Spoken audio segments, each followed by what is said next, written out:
Mr. President, this assembly witnessed absurd theatrics in the morning from the Prime Minister of Pakistan, who once again glorified terrorism that is so central to their foreign policy. However, no degree of drama and no level of lies can conceal the facts.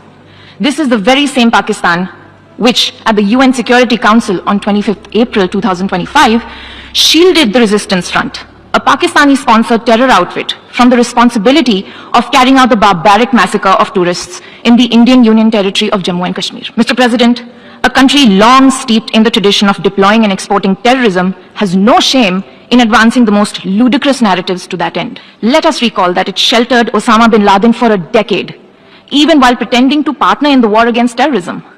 Its ministers have just recently acknowledged that they have been operating terrorist camps for decades. It should come as no surprise that once again this duplicity continues, this time at the level of its Prime Minister.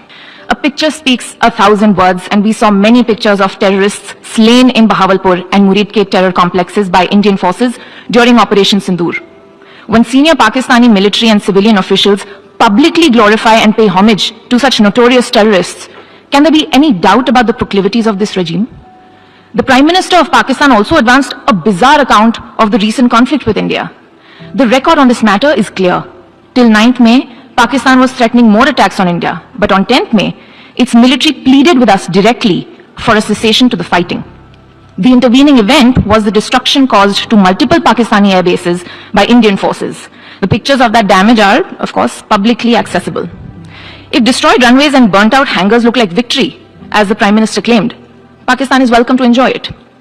The truth is that, as in the past, Pakistan is responsible for a terrorist attack on innocent civilians in India. We have exercised the right to defend our people against such actions and have brought the organizers and perpetrators to justice. The Pakistani Prime Minister has spoken about wanting peace with India. If he is indeed sincere, the pathway is clear. Pakistan must immediately shut down all terrorist camps and hand over to us terrorists wanted in India.